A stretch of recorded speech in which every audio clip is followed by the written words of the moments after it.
Good morning, class 12. How are you today? Hopefully you are in good condition because I am good right now.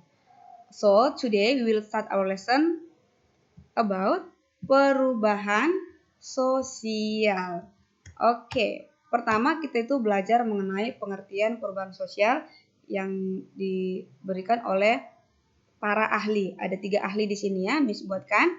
Pertama, menurut Profesor Selo Sumarjan, perubahan sosial itu adalah perubahan yang terjadi pada lembaga kemasyarakatan di dalam suatu masyarakat yang mempengaruhi sistem sosialnya. Yang berikutnya menurut Robert M. I. Lawang, perubahan sosial adalah proses ketika dalam suatu sistem sosial terdapat perbedaan-perbedaan yang dapat diukur yang terjadi dalam suatu kurun waktu tertentu.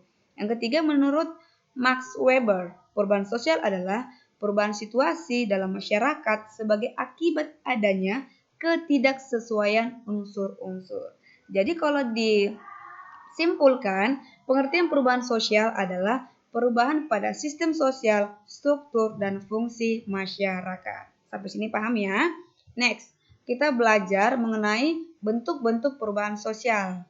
Nah, bentuk perubahan sosial itu ada berdasarkan waktu, lambat, cepat, berdasarkan intensitasnya, kecil, besar, dan berdasarkan penyebabnya, ada perubahan yang dikehendaki atau direncanakan, ada juga perubahan yang tidak dikehendaki atau tidak direncanakan. Itulah dia tadi bentuk-bentuk perubahan sosial. Nah, setelah itu kita belajar lagi faktor penyebab perubahan sosial. Ada faktor internal dan ada faktor eksternal. Internal dari dalam, eksternal dari luar. Contoh faktor internalnya karena bertambah atau berkurangnya penduduk. Ini ya. Terus karena penemuan-penemuan baru. Yang ketiga konflik dalam masyarakat. Yang keempat adanya revolusi. Nah, faktor eksternalnya atau faktor luarnya karena faktor lingkungan fisik atau alam.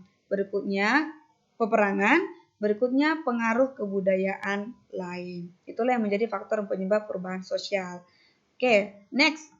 Kita belajar lagi dampak perubahan sosial. Ada dampak positif, ada dampak negatif. Dampak positifnya apa saja, Miss?